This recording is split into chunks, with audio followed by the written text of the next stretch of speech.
Welcome to Sleep Audio Stories, where peaceful narration meets gentle imagination. Lay back, relax, and allow your mind to drift into a world of calming stories, soft sounds, and deep rest. Take a slow breath, and let today's story guide you into a peaceful night's sleep. This is Sleep Audio Stories. Mr. Humphreys and His Inheritance. About 15 years ago, on a date late in August or early in September, a train drew up at Wilsthorpe, a country station in eastern England. Out of it stepped, with other passengers, a rather tall and reasonably good-looking young man, carrying a handbag and some papers tied up in a packet. He was expecting to be met, one would say, from the way in which he looked about him, and he was, as obviously, expected. The station-master ran forward a step or two, and then, seeming to recollect himself, turned and beckoned to a stout and consequential person with a short round beard, who was scanning the train with some appearance of bewilderment. "Mr. Cooper," he called out. "Mr. Cooper, I think this is your gentleman." And then, to the passenger who had just alighted, "Mr. Humphreys, sir? Glad to bid you welcome to Wilsthorpe. There's a cart from the hall for your luggage, and here's Mr. Cooper, what I think you know." Mr. Cooper had hurried up, and now raised his hat and shook hands. "Very pleased, I'm sure," he said, "to give the echo to Mr. Palmer's kind words. I should have been the first to render expression to them, but for the face not being familiar to me, Mr. Humphreys. May your residence among us be marked as a red-letter day, sir." "Thank you very much, Mr. Cooper," said Humphreys, "for your good wishes, and Mr. Palmer also. I do hope very much that this change of tenancy, which you must all regret, I am sure, will not be to the detriment of those with whom I shall be brought in contact." He stopped, feeling that the words were not fitting themselves together in the happiest way, and Mr. Cooper cut in, "Oh, you may rest satisfied of that, Mr. Humphreys. I'll take it upon myself to assure you, sir, that a warm welcome awaits you on all sides. And as to any change of propriety turning out detrimental to the neighbourhood, well, your late uncle—" And here Mr. Cooper also stopped, possibly in obedience to an inner monitor, possibly because Mr. Palmer, clearing his throat loudly, asked Humphreys for his ticket. The two men left the little station, and, at Humphrey's suggestion, decided to walk to Mr. Cooper's house, where luncheon was awaiting them. The relation in which these personages stood to each other can be explained in a very few lines. Humphreys had inherited, quite unexpectedly, a property from an uncle. Neither the property nor the uncle had he ever seen. He was alone in the world, a man of good ability and kindly nature, whose employment in a government office for the last 4 or 5 years had not gone far to fit him for the life of a country gentleman. He was studious and rather diffident, and had few out-of-door pursuits except golf and gardening. Today he had come down for the first time to visit Wilsthorpe, and confer with Mr. Cooper the bailiff as to the matters which needed immediate attention. It may be asked how this came to be his first visit. Ought he not in decency to have attended his uncle's funeral? The answer is not far to seek. He had been abroad at the time of the death, and his address had not been at once procurable, so he had put off coming to Wilsthorpe till he heard that all things were ready for him. And now we find him arrived at Mr. Cooper's comfortable house, facing the parsonage, and having just shaken hands with the smiling Mrs. and Miss Cooper. During the minutes that preceded the announcement of luncheon, the party settled themselves on elaborate chairs in the drawing-room, Humphreys, for his part, perspiring quietly in the consciousness that stock was being taken of him. "I was just saying to Mr. Humphreys, my dear," said Mr. Cooper, "that I hope and trust that his residence among us here in Woolsthorpe will be marked as a red-letter day." "Yes, indeed, I'm sure," said Mrs. Cooper heartily, "and many, many of them." Miss Cooper murmured words to the same effect, and Humphreys attempted a pleasantry about painting the whole calendar red, which, though greeted with shrill laughter, was evidently not fully understood. At this point they proceeded to luncheon. "Do you know this part of the country at all, Mr. Humphreys?" said Mrs. Cooper after a short interval. This was a better opening. "No, I'm sorry to say I do not," said Humphreys. "It seems very pleasant, what I could see of it coming down in the train." "Oh, it is a pleasant part. Really, I sometimes say I don't know a nicer district for the country, and the people round, too. Such a quantity always going on. But I'm afraid you've come a little late for some of the better garden parties, Mr. Humphreys." "I suppose I have. Dear me, what a pity," said Humphreys, with a gleam of relief, and then, feeling that something more could be got out of this topic, "But after all, you see, Mrs. Cooper, even if I could have been here earlier, I should have been cut off from them, should I not? My poor uncle's recent death, you know." "Oh dear, Mr. Humphreys, to be sure. What a dreadful thing of me to say!" And Mr. and Miss Cooper seconded the proposition inarticulately. "What must you have thought? I am sorry. You must really forgive me." "Not at all, Mrs. Cooper, I assure you. I can't honestly assert that my uncle's death was a great grief to me, for I had never seen him. All I meant was that I supposed I shouldn't be expected to take part for some little time in festivities of that kind." "Now, really, it's very kind of you to take it in that way, Mr. Humphreys, isn't it, George? And you do forgive me. But only fancy, you never saw poor old Mr. Wilson." "Never in my life, nor did I ever have a letter from him. But, by the way, you have something to forgive me for. I've never thanked you, except by letter, for all the trouble you've taken to find people to look after me at the Hall." "Oh, I'm sure that was nothing, Mr. Humphreys, but I really do think that you'll find them give satisfaction. The man and his wife whom we've got for the butler and housekeeper we've known for a number of years. Such a nice, respectable couple, and Mr. Cooper, I'm sure, can answer for the men in the stables and the gardens." "Yes, Mr. Humphreys, they're a good lot. The head gardener's the only one who's stopped on from Mr. Wilson's time. The major part of the employees, as you no doubt saw by the will, received legacies from the old gentleman and retired from their posts. And as the wife says, your housekeeper and butler are calculated to render you every satisfaction." "So everything, Mr. Humphreys, is ready for you to step in this very day, according to what I understood you to wish," said Mrs. Cooper. "Everything, that is, except company, and there I'm afraid you'll find yourself quite at a standstill. Only we did understand it was your intention to move in at once. If not, I'm sure you know we should have been only too pleased for you to stay here." "I'm quite sure you would, Mrs. Cooper, and I'm very grateful to you. But I thought I had really better make the plunge at once.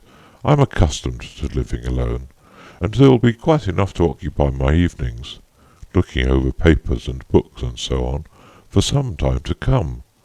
I thought if Mr. Cooper could spare the time this afternoon to go over the house and grounds with me." "Certainly, certainly, Mr. Humphreys. My time is your own, up to any hour you please." "Till dinner-time, father, you mean?" said Miss Cooper. "Don't forget we're going over to the Bresnets. And have you got all the garden keys?" "Are you a great gardener, Miss Cooper?" said Mr. Humphreys. "I wish you would tell me what I am to expect at the Hall." "Oh, I don't know about a great gardener, Mr. Humphreys. I'm very fond of flowers, but the Hall garden might be made quite lovely, I often say. It's very old-fashioned as it is, and a great deal of shrubbery. There's an old temple besides, and a maze." "Really? Have you explored it ever?" "No," said Miss Cooper, drawing in her lips and shaking her head. "I've often longed to try, but old Mr. Wilson always kept it locked. He wouldn't even let Lady Wardrop into it. She lives near here at Bentley, you know, and she's a great gardener, if you like. That's why I asked father if he had all the keys." "I see. Well, I must evidently look into that, and show you over it when I've learnt the way." "Oh, thank you so much, Mr. Humphreys. Now I shall have the laugh of Miss Foster. That's our rector's daughter, you know. They're away on their holiday now. Such nice people. We always had a joke between us, which should be the first to get into the maze." "I think the garden keys must be up at the house," said Mr. Cooper, who had been looking over a large bunch. "There is a number there in the library. Now, Mr. Humphreys, if you're prepared, we might bid good-bye to these ladies, and set forward on our little tour of exploration." As they came out of Mr. Cooper's front gate, Humphreys had to run the gauntlet not of an organised demonstration, but of a good deal of touching of hats and careful contemplation from the men and women who had gathered, in somewhat unusual numbers, in the village street. He had further to exchange some remarks with the wife of the lodge-keeper as they passed the park gates, and with the lodge-keeper himself, who was attending to the park road. I cannot, however, spare the time to report the progress fully. As they traversed the half-mile or so between the lodge and the house, Humphreys took occasion to ask his companion some question which brought up the topic of his late uncle, and it did not take long before Mr. Cooper was embarked upon a disquisition. "It is singular to think, as the wife was saying just now, that you should never have seen the old gentleman. And yet you won't misunderstand me, Mr. Humphreys, I feel confident, when I say that, in my opinion, there would have been but little congeniality betwixt yourself and him. Not that I have a word to say in deprecation, not a single word. I can tell you what he was," said Mr. Cooper, pulling up suddenly, and fixing Humphreys with his eye. "Can tell you what he was in a nutshell, as the saying goes. He was a complete, thorough valetudinarian. That describes him to a T.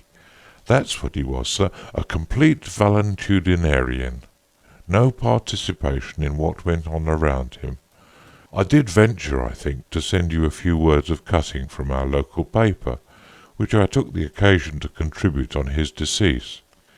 If I recollect myself aright, such is very much the gist of them.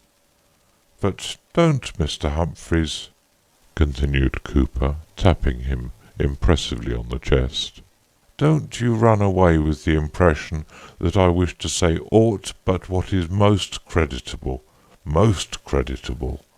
of your respected uncle and my late employer. Upright, Mr. Humphreys, open as the day, liberal to all in his dealings. He had the heart to feel and the hands to accommodate. But there it was. There was the stumbling block, his unfortunate health, or, as I might more truly phrase it, his want of health." "Yes, poor man. Did he suffer from any special disorder before his last illness, which I take it was little more than old age?" "Just that, Mr. Humphreys, just that. The flash flickering slowly away in the pan," said Mr. Cooper, with what he considered an appropriate gesture. "The golden bowl gradually ceasing to vibrate. But as to your other question, I should return a negative answer. General absence of vitality? Yes. Special complaint? No, unless you reckon a nasty cough he had with him. Why, here we are, pretty much at the house. A handsome mansion, Mr. Humphreys, don't you consider?" It deserved the epithet on the whole, but it was oddly proportioned. A very tall red brick house, with a plain parapet concealing the roof almost entirely. It gave the impression of a town house set down in the country. There was a basement, and a rather imposing flight of steps leading up to the front door. It seemed also, owing to its height, to desiderate wings, but there were none. The stables and other offices were concealed by trees. Humphreys guessed its probable date as 1770 or thereabouts. The mature couple who had been engaged to act as butler and cook housekeeper were waiting inside the front door, and opened it as their new master approached. Their name, Humphreys already knew, was Calton. Of their appearance and manner he formed a favourable impression in the few minutes' talk he had with them. It was agreed that he should go through the plate and the cellar next day with Mr. Calton, and that Mrs. C. should have a talk with him about linen, bedding, and so on, what there was and what there ought to be. Then he and Cooper, dismissing the Caltons for the present, began their view of the house. Its topography is not of importance to this story. The large rooms on the ground floor were satisfactory, especially the library, which was as large as the dining-room, and had 3 tall windows facing east. The bedroom prepared for Humphreys was immediately above it. There were many pleasant, and a few really interesting, old pictures. None of the furniture was new, and hardly any of the books were later than the 70s. After hearing of and seeing the few changes his uncle had made in the house, and contemplating a shiny portrait of him which adorned the drawing-room, Humphreys was forced to agree with Cooper that in all probability there would have been little to attract him in his predecessor. It made him rather sad that he could not be sorry, dolebat se dolere non posse. Reader's note. The Latin phrase is translation of the phrase before, sad that he could not be sorry. End of reader's note. It made him rather sad that he could not be sorry for the man who, whether with or without some feeling of kindliness towards his unknown nephew, had contributed so much to his well-being, for he felt that Woolsthorpe was a place in which he could be happy, and especially happy it might be in its library. And now it was time to go over the garden. The empty stables could wait, and so could the laundry.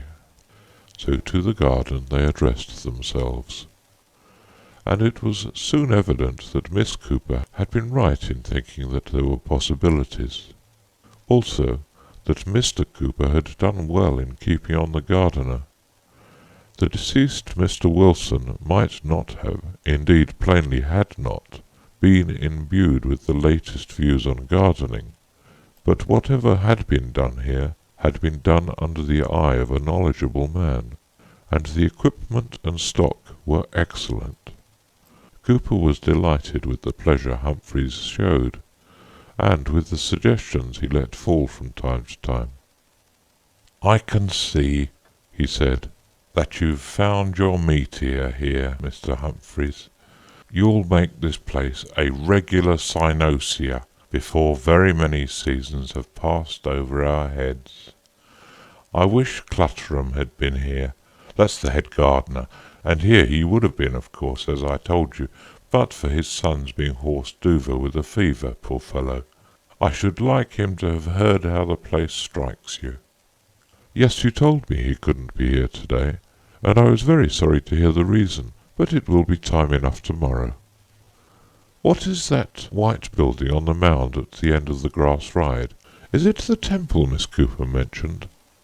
That it is, Mr. Humphreys, the Temple of Friendship, constructed of marble brought out of Italy for the purpose by your late uncle's grandfather.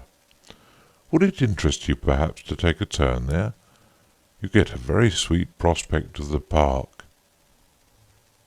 The general lines of the temple were those of the Sibyl's temple at Tivoli, helped out by a dome, only the whole was a good deal smaller.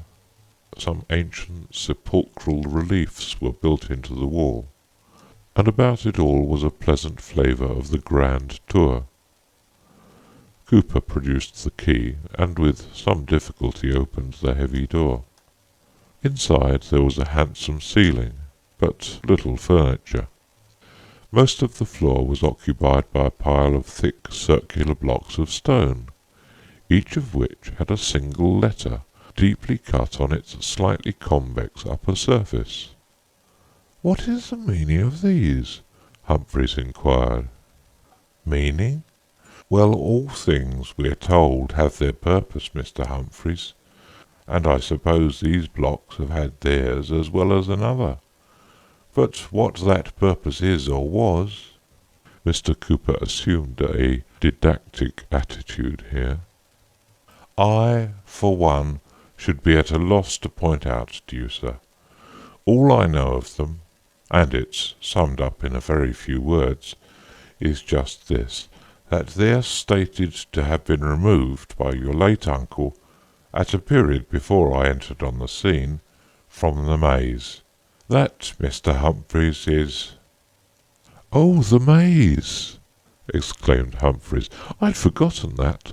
We must have a look at it. Where is it?" Cooper drew him to the door of the temple, and pointed with his stick. "Guide your eye," he said, somewhat in the manner of the second elder in Handel's Susanna.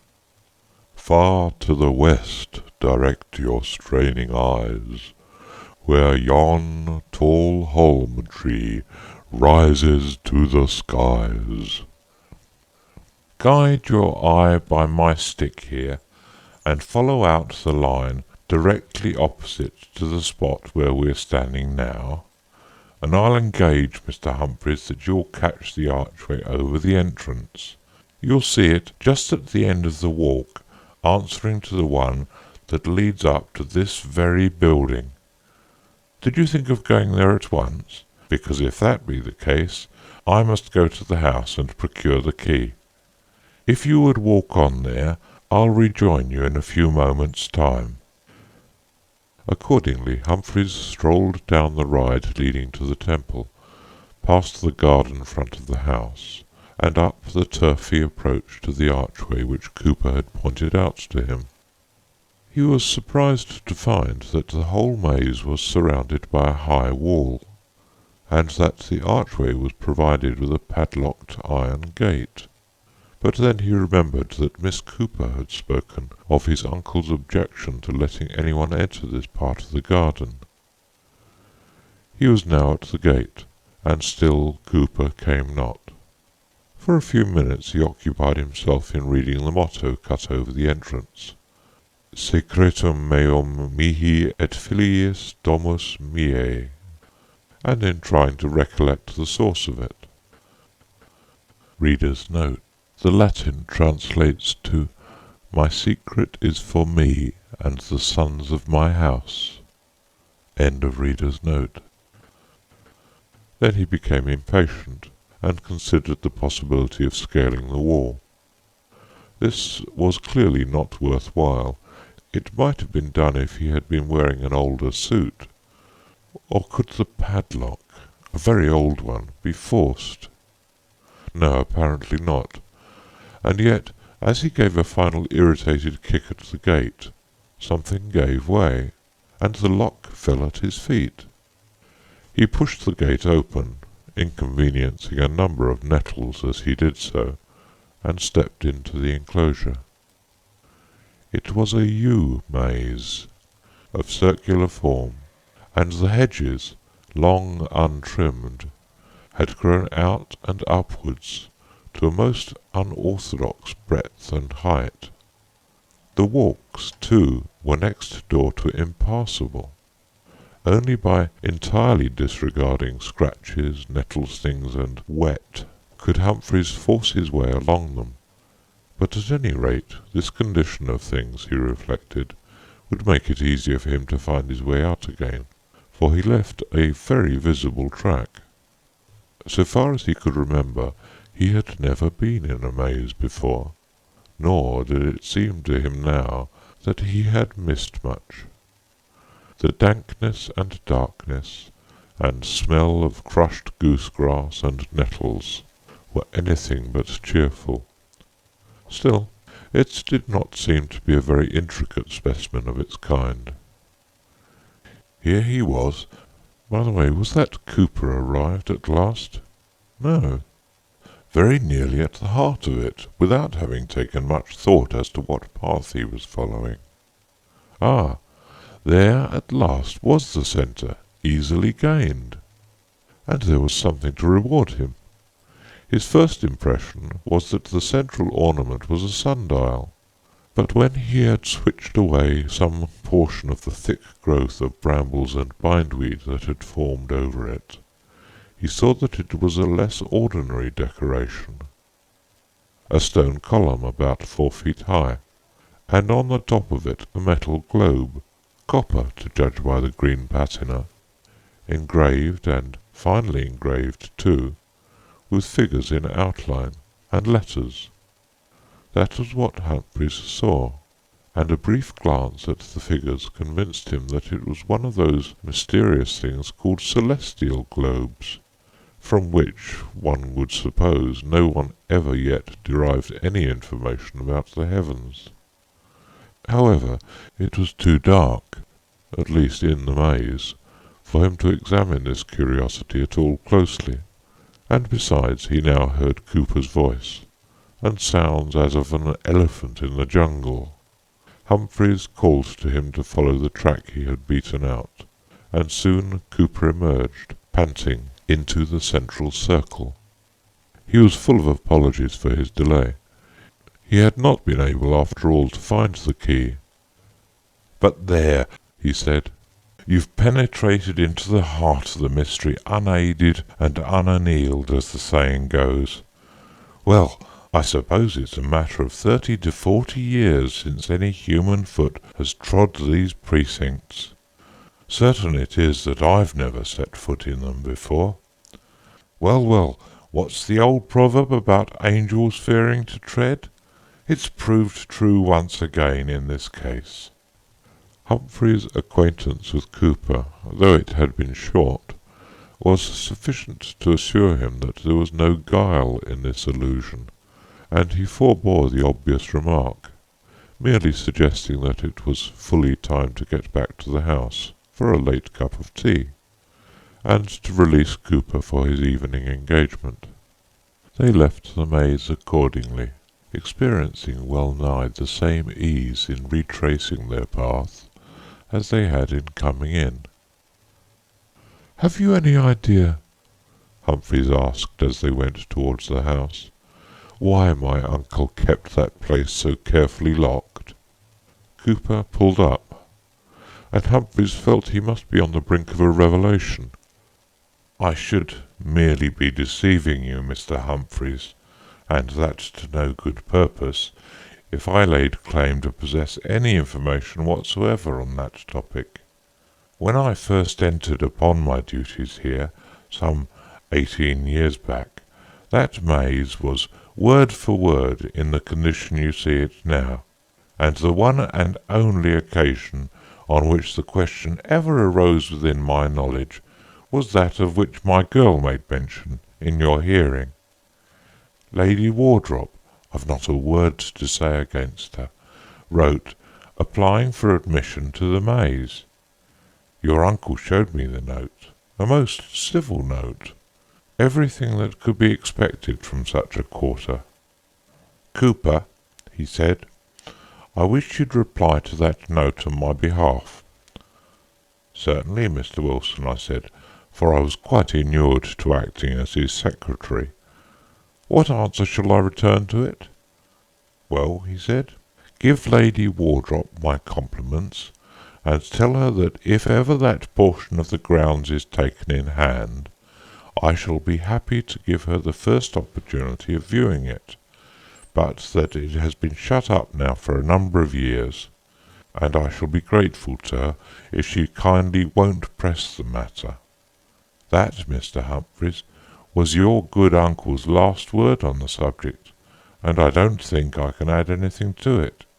Unless," added Cooper after a pause, "it might be just this, that, so far as I could form a judgment, he had a dislike, as people often will for one reason or another, to the memory of his grandfather, who, as I mentioned to you, had that maze laid out.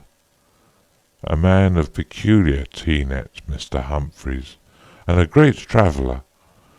You'll have the opportunity on the coming Sabbath of seeing the tablet to him in our little parish church. Put up it was some long time after his death." "Oh, I should have expected a man who had such a taste for building to have designed a mausoleum for himself." "Well, I've never noticed anything of the kind you mention, and in fact, come to think of it, I'm not at all sure that his resting place is within our boundaries at all. That he lays in the vaults I'm pretty confident is not the case. Curious now that I shouldn't be in a position to inform you on that heading. Still, after all, we can't say, can we, Mr. Humphreys, that it's a point of crucial importance where the poor mortal coils are bestowed." At this point they entered the house, and Cooper's speculations were interrupted. Tea was laid in the library, where Mr. Cooper fell upon subjects appropriate to the scene. "A fine collection of books, one of the finest I've understood from connoisseurs in this part of the country. Splendid plates, too, in some of these works. I recollect your uncle showing me one with views of foreign towns. Most absorbing it was, got up in first-rate style. And another all done by hand, with the ink as fresh as if it had been laid on yesterday. And yet he told me it was the work of some old monk hundreds of years back. I've always taken a keen interest in literature myself. Hardly anything to my mind can compare with a good hour's reading after a hard day's work. Far better than wasting the whole evening at a friend's house. And that reminds me, to be sure, I shall be getting into trouble with the wife if I don't make the best of my way home, and get ready to squander away one of these same evenings. I must be off, Mr. Humphreys." "And that reminds me," said Humphreys. "If I'm to show Miss Cooper the maze tomorrow, we must have it cleared out a bit. Could you say a word about that to the proper person?" "Why, to be sure. A couple of men with scythes could cut out a track tomorrow morning. I'll leave word as I pass the lodge, and I'll tell them, what'll save you the trouble, perhaps, Mr. Humphreys, of having to go up and extract them yourself, that they'd better have some sticks or a tape to mark out their way with as they go on." "A very good idea. Yes, do that. And I'll expect Mrs. and Miss Cooper in the afternoon, and yourself about 10:30 in the morning. It'll be a pleasure, I'm sure, both to them and to myself, Mr. Humphreys." Humphreys dined at 8, but for the fact that it was his first evening, and that Carlton was evidently inclined for occasional conversation, he would have finished the novel he had brought for his journey. As it was, he had to listen and reply to some of Carlton's impressions of the neighbourhood and the season. The latter, it appeared, was seasonable, and the former had changed considerably, and not altogether for the worse, since Carlton's boyhood, which had been spent there. The village shop in particular had greatly improved since the year 1870. It was now possible to procure there pretty much anything you liked in reason, which was a conveniency, because suppose anything was required of a sudden, and he had known such things before now, he, Carlton, could step down there, supposing the shop to be still open, and order it in without he borrowed it of the rectory, whereas in earlier days it would have been useless to pursue such a course in respect of anything but candles, or soap, or treacle, or perhaps a penny child's picture book, and 9 times out of 10 it'd be something more in the nature of a bottle of whisky you'd be requiring. Leastways, on the whole, Humphreys thought he would be prepared with a book in future. The library was the obvious place for the after-dinner hours. Candle in hand and pipe in mouth, he moved round the room for some time, taking stock of the titles of the books. He had all the predisposition to take interest in an old library, and there was every opportunity for him here to make systematic acquaintance with one, for he had learned from Cooper that there was no catalogue, save the very superficial one made for purposes of probate. The drawing up of a catalogue raisonné would be a delicious occupation for winter. There were probably treasures to be found, too, even manuscripts, if Cooper might be trusted. As he pursued his round, the sense came upon him, as it does upon most of us in similar places, of the extreme unreadableness of a great portion of the collection. Editions of classics and fathers and Picard's religious ceremonies and the Harleian miscellany, I suppose, are all very well, but who is ever going to read Tostatus Abulensis or Pineda on Job, or a book like this? He picked out a small quarto, loose in the binding, and from which the lettered label had fallen off, and observing that coffee was waiting for him, retired to a chair. Eventually he opened the book. It will be observed that his condemnation of it rested wholly on external grounds. For all he knew, it might have been a collection of unique plays, but undeniably the outside was blank and forbidding. As a matter of fact, it was a collection of sermons or meditations, and mutilated at that, for the first sheet was gone. It seemed to belong to the latter end of the 17th century. He turned over the pages till his eye was caught by a marginal note. A parable of this unhappy condition, and he thought he would see what aptitudes the author might have for imaginative composition. I have heard or read, so ran the passage, whether in the way of parable or true relation, I leave my reader to judge, of a man who, like Theseus in the Attic tale, should adventure himself into a labyrinth or maze, and such an one indeed as was not laid out in the fashion of our topiary artists of this age, but of a wide compass, in which, moreover, such unknown pitfalls and snares, nay, such ill-omened inhabitants, were commonly thought to lurk as could only be encountered at the hazard of one's very life. Now you may be sure that in such a case the dissuasions of friends were not wanting. Consider of such an one, says a brother, how he went the way you wot of, and was never seen more. Or of such another, says the mother, that adventured himself but a little way in, and from that day forth is so troubled in his wits, that he cannot tell what he saw, nor hath passed one good night. And have you never heard, cries a neighbour, of what faces have been seen to look out over the palisadoes, and betwixt the bars of the gate? But all would not do. The man was set upon his purpose, for it seems it was the common fireside talk of that country that at the heart and centre of this labyrinth there was a jewel of such price and rarity that would enrich the finder thereof for his life, and this should be his by right that could persevere to come at it. What then? Quid multa? The adventurer passed the gates, and for a whole day's space his friends without had no news of him, except it might be by some indistinct cries heard afar off in the night, such as made them turn in their restless beds and sweat for very fear, not doubting but that their son and brother had put one more to the catalogue of those unfortunates that had suffered shipwreck on that voyage.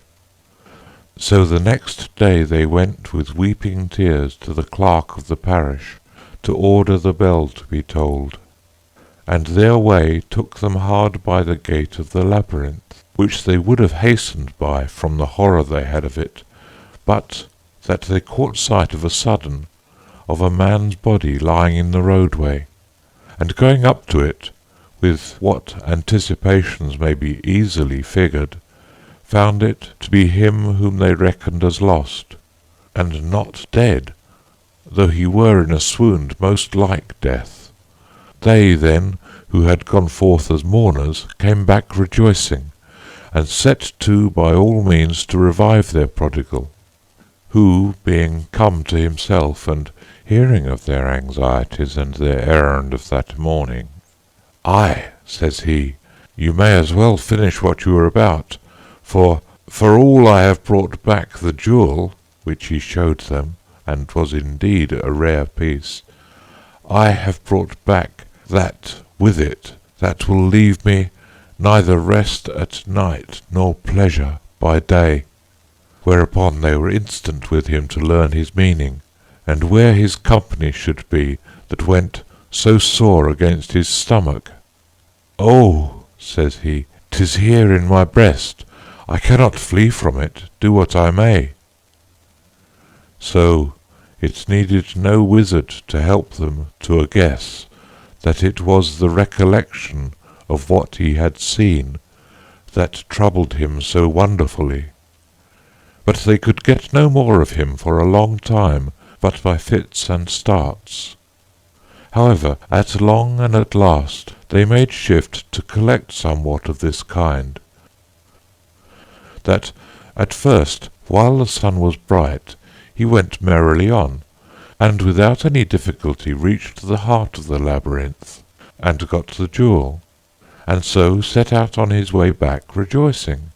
But as the night fell, wherein all the beasts of the forests do move, he begun to be sensible of some creature keeping pace with him, and, as he thought, peering and looking upon him from the next alley to that he was in, and that when he should stop, this companion should stop also, which put him in some disorder of his spirits. And indeed, as the darkness increased, it seemed to him that there was more than one, and it might be even a whole band of such followers. At least, so he judged by the rustling and cracking that they kept among the thickets. Besides that, there would be at a time a sound of whispering, which seemed to import a conference among them.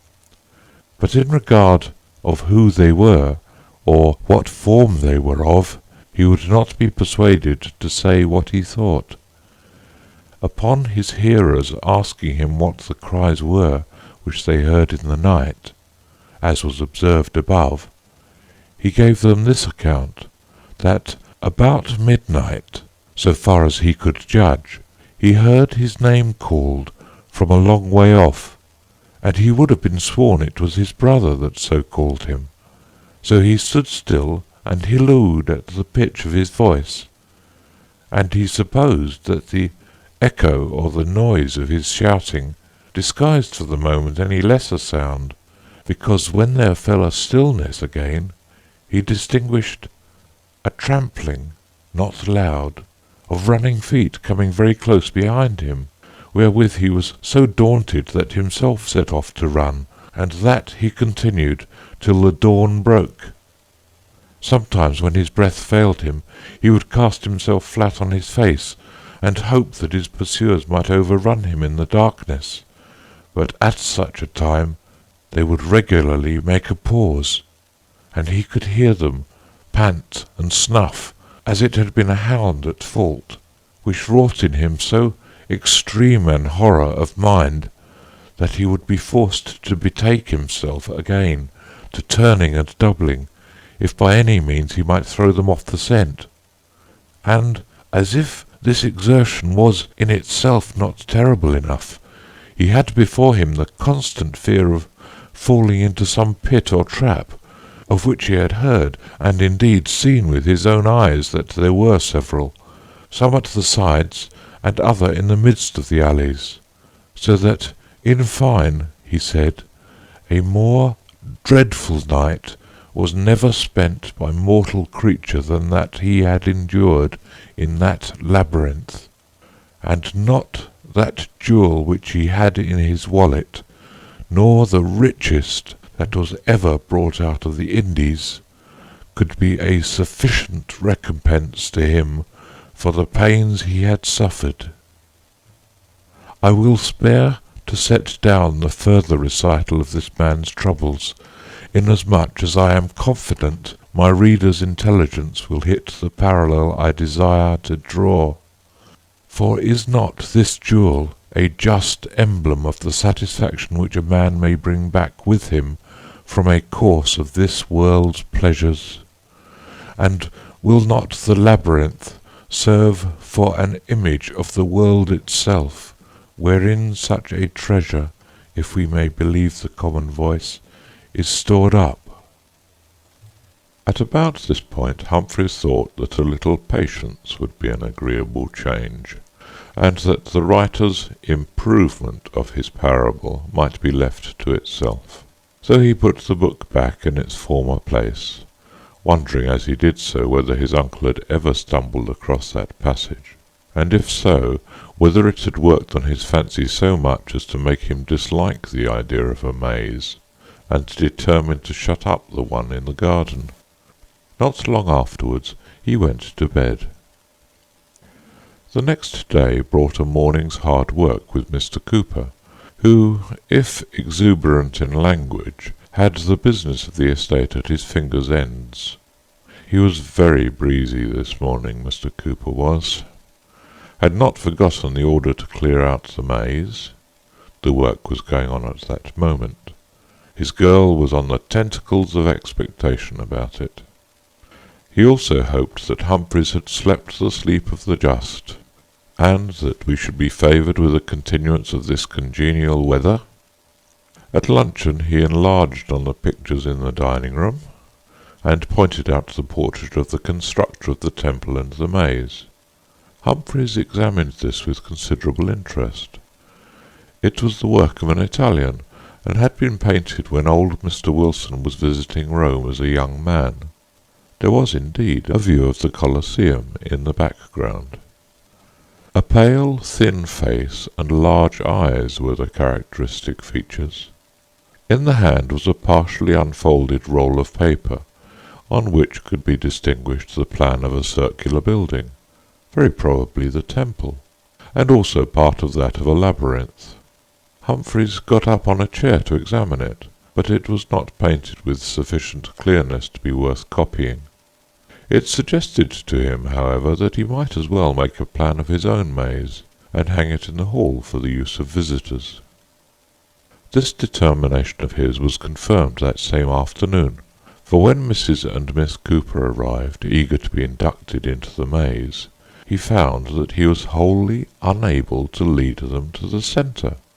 The gardeners had removed the guide marks they had been using, and even Clutterham, when summoned to assist, was as helpless as the rest. "The point is, you see, Mr. Wilson, I should say Humphreys, these mazes is purposely constructed so much alike with a view to mislead. Still, if you'll follow me, I think I can put you right. I'll just put my hat down here as a starting point." He stumped off, and after 5 minutes brought the party safe to the hat again. "Now that's a very peculiar thing," he said with a sheepish laugh. "I made sure I'd left that hat just over against a bramble bush, and you can see for yourself there ain't no bramble bush not in this walk at all. If you'll allow me, Mr. Humphreys, that's the name, isn't it, sir? I'll just call one of the men in to mark the place like." William Crack arrived, in answer to repeated shouts. He had some difficulty in making his way to the party. First he was seen or heard in an inside alley, then, almost at the same moment, in an outer one. However, he joined them at last, and was first consulted without effect, and then stationed by the hat, which Clutterham still considered it necessary to leave on the ground. In spite of this strategy, they spent the best part of 3/4 of an hour in quite fruitless wanderings, and Humphreys was obliged at last, seeing how tired Mrs. Cooper was becoming, to suggest a retreat to tea, with profuse apologies to Miss Cooper. "At any rate, you've won your bet with Miss Foster," he said. "You have been inside the maze, and I promise you the first thing I do shall be to make a proper plan of it, with the lines marked out for you to go by." "That's what's wanted, sir," said Clutterham. "Someone to draw out a plan and keep it by them. It might be very awkward, you see, anyone getting into that place and a shower of rain come on, and them not able to find their way out again. It might be hours before they could be got out, without you'd permit of me making a short cut to the middle.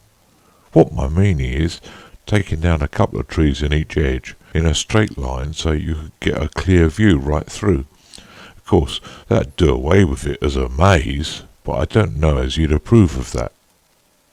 "No, I won't have that done yet. I'll make a plan first, and let you have a copy. Later on, if we find occasion, I'll think of what you say." Humphreys was vexed and ashamed at the fiasco of the afternoon, and could not be satisfied without making another effort that evening to reach the centre of the maze. His irritation was increased by finding it without a single false step. He had thoughts of beginning his plan at once, but the light was fading, and he felt that by the time he had got the necessary materials together, work would be impossible. Next morning, accordingly, carrying a drawing-board, pencils, compasses, cartridge paper, and so forth, some of which had been borrowed from the Coopers and some found in the library cupboards, he went to the middle of the maze, again without any hesitation, and set out his materials. He was, however, delayed in making a start. The brambles and weeds that had obscured the column and globe were now all cleared away, and it was for the first time possible to see clearly what these were like. The column was featureless, resembling those on which sundials are usually placed. Not so the globe. I have said that it was finely engraved with figures and inscriptions, and that on a first glance Humphreys had taken it for a celestial globe, but he soon found that it did not answer to his recollection of such things. One feature seemed familiar. A winged serpent, Draco, encircled it about the place which on a terrestrial globe is occupied by the equator. But on the other hand, a good part of the upper hemisphere was covered by the outspread wings of a large figure whose head was concealed by a ring at the pole or summit of the whole. Around the place of the head, the words Princeps Tenebrarum could be deciphered. Reader's note: Princeps Tenebrarum is the Prince of Darkness. End of reader's note.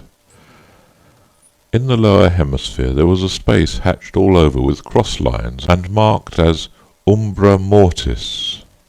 Reader's note: the shadow of death. End of reader's note.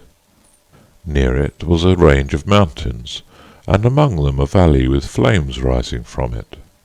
This was lettered, will you be surprised to learn it, Vallis Filiorum Hinum. Reader's note. The Valley of the Sons of Gehenna. End of reader's note. Above and below Draco were outlined various figures not unlike the pictures of the ordinary constellations, but not the same. Thus, a nude man with a raised club was described not as Hercules, but as Cain. Another, plunged up to his middle in earth, and stretching out despairing arms, was Kore, not Ophiuchus, and the third, hung by his hair to a snaky tree, was Absalon. Near the last, a man in long robes and high cap, standing in a circle and addressing two shaggy demons who hovered outside, was described as Hostanes Magus, a character unfamiliar to Humphreys. Reader's note. Hostanes Magus is Hostanes, the mage of Xerxes, king of Persia. End of reader's note. The scheme of the whole, indeed, seemed to be an assemblage of the patriarchs of evil, perhaps not uninfluenced by a study of Dante. Humphreys thought it an unusual exhibition of his great-grandfather's taste, but reflected that he had probably picked it up in Italy, and had never taken the trouble to examine it closely. Certainly, had he set much store by it, he would not have exposed it to wind and weather. He tapped the metal. It seemed hollow and not very thick, and turning from it, addressed himself to his plan. After half an hour's work, he found it was impossible to get on without using a clue, so he procured a roll of twine from Clutterham, and laid it out along the alleys from the entrance to the centre, tying the end to the ring at the top of the globe. This expedient helped him to set out a rough plan before luncheon, and in the afternoon he was able to draw it in more neatly. Towards tea-time Mr. Cooper joined him, and was much interested in his progress. "Now this," said Mr. Cooper, laying his hand on the globe, and then drawing it away hastily, "whew, holds the heat, doesn't it, to a surprising degree, Mr. Humphreys. I suppose this metal, copper, isn't it, would be an insulator, or conductor, or whatever they call it." "The sun has been pretty strong this afternoon," said Humphreys, evading the scientific point, "but I didn't notice the globe had got hot. No, it doesn't seem very hot to me," he added. "Odd," said Mr. Cooper. "Now I can't hardly bear my hand on it. Something in the difference of temperament between us, I suppose. I dare say you're a chilly subject, Mr. Humphreys. I'm not, and that's where the distinction lies. All this summer I've slept, if you'll believe me, practically in statu quo, and had my morning tub as cold as I could get it, day out and day in. Let me assist you with that string." "It's all right, thanks, but if you'll collect some of these pencils and things that are lying about, I shall be much obliged. Now, I think we've got everything, and we might get back to the house." They left the maze, Humphreys rolling up the clue as they went. The night was rainy. Most unfortunately, it turned out that, whether by Cooper's fault or not, the plan had been the one thing forgotten the evening before. As was to be expected, it was ruined by the wet. There was nothing for it but to begin again. The job would not be a long one this time. The clue, therefore, was put in place once more, and a fresh start made. But Humphreys had not done much before an interruption came in the shape of Carlton with a telegram. His late chief in London wanted to consult him. Only a brief interview was wanted, but the summons was urgent. This was annoying, yet it was not really upsetting. There was a train available in half an hour, and, unless things went very cross, He could be back possibly by 5 o'clock, certainly by 8. He gave the plan to Calton to take to the house, but it was not worth while to remove the clue. All went as he had hoped. He spent a rather exciting evening in the library, for he lighted tonight upon a cupboard where some of the rarer books were kept. When he went up to bed, he was glad to find that the servant had remembered to leave his curtains undrawn and his windows open. He put down his light and went to the window which commanded a view of the garden and the park. It was a brilliant moonlit night. In a few weeks' time the sonorous winds of autumn would break up all this calm. But now the distant woods were in a deep stillness. The slopes of the lawns were shining with dew. The colours of some of the flowers could almost be guessed. The light of the moon just caught the cornice of the temple and the curve of its leaden dome, and Humphreys had to own that, so seen, these conceits of a past age have a real beauty. In short, the light, the perfume of the woods, and the absolute quiet called up such kind old associations in his mind that he went on ruminating them for a long, long time. As he turned from the window, he felt he had never seen anything more complete of its sort. The one feature that struck him with a sense of incongruity was a small Irish yew, thin and black, which stood out like an outpost of the shrubbery through which the maze was approached. That, he thought, might as well be a way. The wonder was that anyone should have thought it would look well in that position. However, next morning, in the press of answering letters and going over books with Mr. Cooper, the Irish yew was forgotten. One letter, by the way, arrived this day which has to be mentioned. It was from that Lady Wardrop whom Miss Cooper had mentioned, and it renewed the application which she had addressed to Mr. Wilson.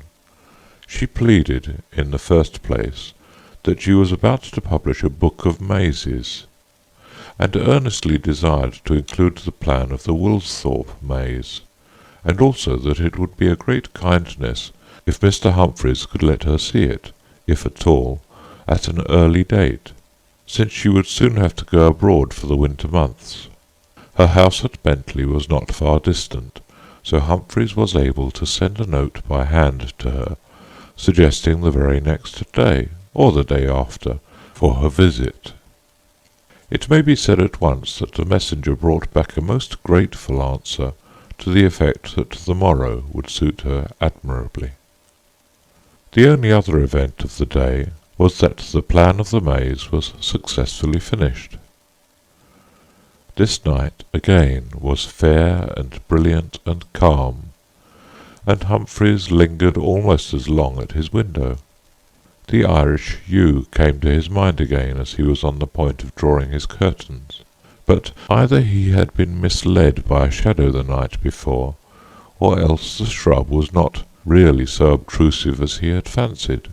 Anyhow, he saw no reason for interfering with it. What he would do away with, however, was a clump of dark growth which had usurped a place against the house wall, and was threatening to obscure one of the lower range of windows. It did not look as if it could possibly be worth keeping. He fancied it dank and unhealthy, little as he could see of it. Next day, it was a Friday, he had arrived at Woolsthorpe on a Monday, Lady Wardrop came over in her car soon after luncheon. She was a stout, elderly person, very full of talk of all sorts, and particularly inclined to make herself agreeable to Humphreys, who had gratified her very much by his ready granting of her request. They made a thorough exploration of the place together, and Lady Wardrop's opinion of her host obviously rose sky-high when she found that he really knew something of gardening. She entered enthusiastically into all his plans for improvement, but agreed that it would be a vandalism to interfere with the characteristic laying out of the ground near the house. With the temple she was particularly delighted, and, said she, "Do you know, Mr. Humphreys, I think your bailiff must be right about those lettered blocks of stone. One of my mazes, I'm sorry to say the stupid people have destroyed it now. It was at a place in Hampshire, had the track marked out in that way.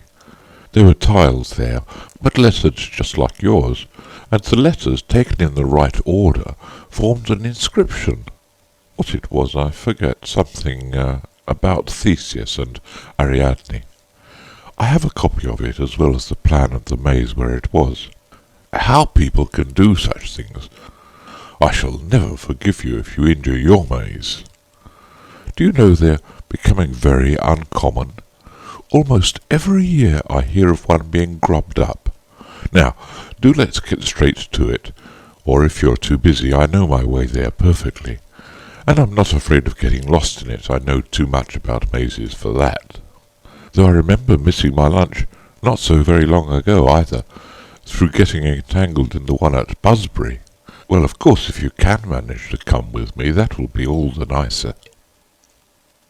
After this confident prelude, justice would seem to require that Lady Wardrop should have been hopelessly muddled by the Woolsthorpe maze. Nothing of that kind happened. Yet it is to be doubted whether she got all the enjoyment from her new specimen that she expected. She was interested, keenly interested, to be sure, and pointed out to Humphreys a series of little depressions in the ground, which, she thought, marked the places of the lettered blocks. She told him, too, what other mazes resembled his most closely in arrangement, and explained how it was usually possible to date a maze to within 20 years by means of its plan. This one, she already knew, must be about as old as 1780, and its features were just what might be expected. The globe, furthermore, completely absorbed her. It was unique in her experience, and she pored over it for long. "I should like a rubbing of that," she said, "if it could possibly be made. Yes, I am sure you would be most kind about it, Mr. Humphreys, but I trust you won't attempt it on my account. I do, indeed. I should not like to take any liberties here. I have the feeling that it might be resented. Now, confess," she went on, turning and facing Humphreys. Haven't you felt ever since you came in here that a watch is being kept on us, and that if we overstepped the mark in any way there would be a pounce? No? I do, and I don't care how soon we are outside the gate." "After all," she said, when they were once more on their way to the house, "it may have been only the airlessness and the dull heat of that place that pressed on my brain. Still, I'll take back one thing I said. I'm not sure that I shan't forgive you after all if I find next spring that that maze has been grubbed up. Whether or no that's done, you shall have the plan, Lady Wardrop. I have made one, and no later than tonight I can trace you a copy." "Admirable. A pencil tracing will be all I want, with an indication of the scale. I can easily have it brought into line with the rest of my plates. Many, many thanks." "Very well. You shall have that tomorrow. I wish you could help me to a solution of my block puzzle." "What, those stones in the summer-house? That is a puzzle. They are in no sort of order?" "Of course not. But the men who put them down must have had some directions. Perhaps you'll find a paper about it among your uncle's things. If not, you'll have to call in somebody who's an expert in ciphers." "Advise me about something else, please," said Humphreys. "That bush thing under the library window, you would have that away, wouldn't you?" "Which? That? Oh, I think not," said Lady Wardrop. "I can't see it very well from this distance, but it's not unsightly. Perhaps you're right. Only, looking out of my window just above it last night, I thought it took up too much room. It doesn't seem to as one sees it from here, certainly. Very well, I'll leave it alone for a bit. Tea was the next business. Soon after which Lady Wardrop drove off. But halfway down the drive she stopped the car and beckoned to Humphreys, who was still on the front door steps. He ran to glean her parting words, which were, "It just occurs to me it might be worth your while to look at the underside of those stones. They must have been numbered, mustn't they?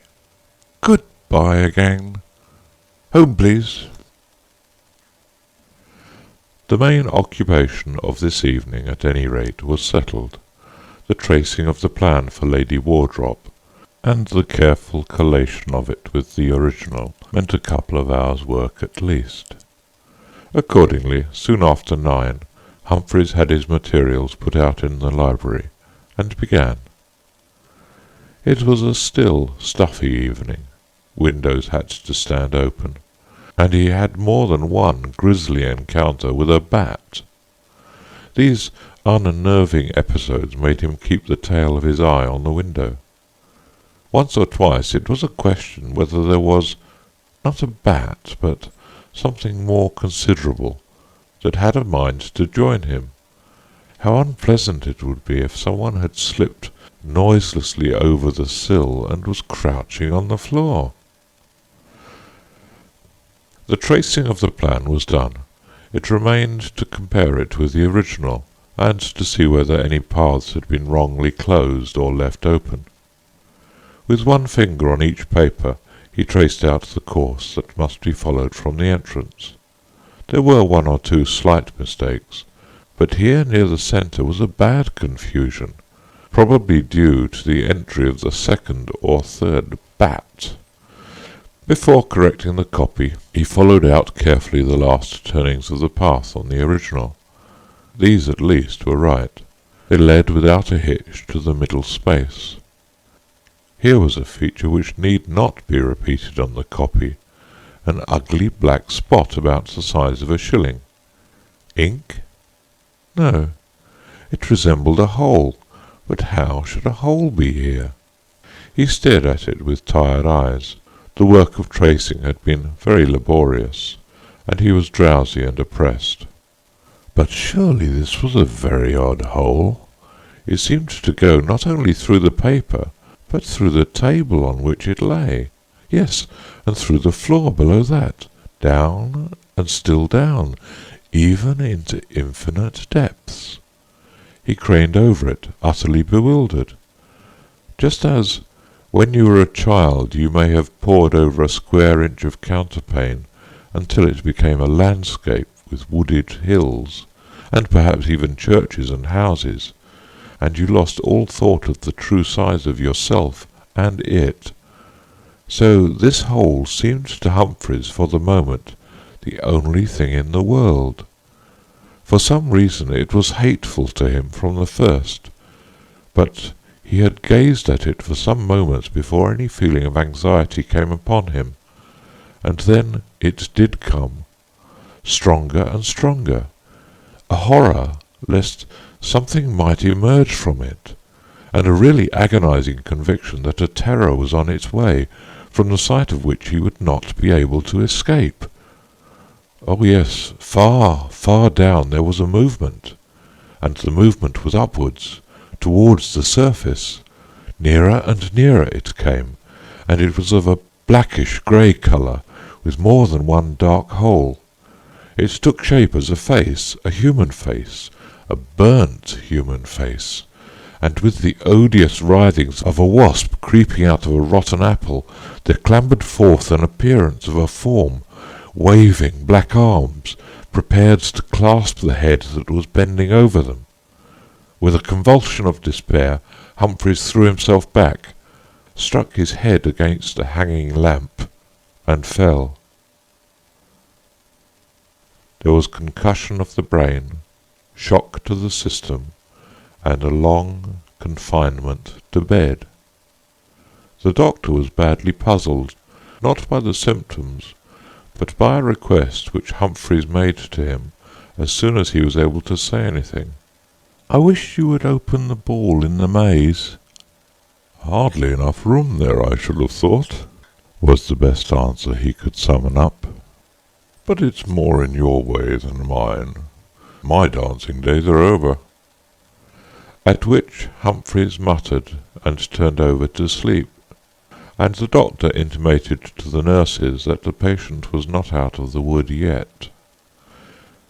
When he was better able to express his views, Humphreys made his meaning clear, and received a promise that the thing should be done at once. He was so anxious to learn the result that the doctor, who seemed a little pensive next morning, saw that more harm than good would be done by saving up his report. "Well," he said, "I'm afraid the ball is done for. The metal must have worn thin, I suppose. Anyhow, it went all to bits with the first blow of the chisel." "Well, go on, do," said Humphreys impatiently. "Oh, you want to know what we found in it, of course. Well, it was half full of stuff like ashes." "Ashes? What did you make of them?" "I haven't thoroughly examined them yet. There's hardly been time. But Cooper's made up his mind, I dare say from something I said, that it's a case of cremation. Now don't excite yourself, my good sir. Yes, I must allow I think he's probably right." The maze is gone, and Lady Wardrop has forgiven Humphreys. In fact, I believe he married her niece. She was right, too, in her conjecture that the stones in the temple were numbered.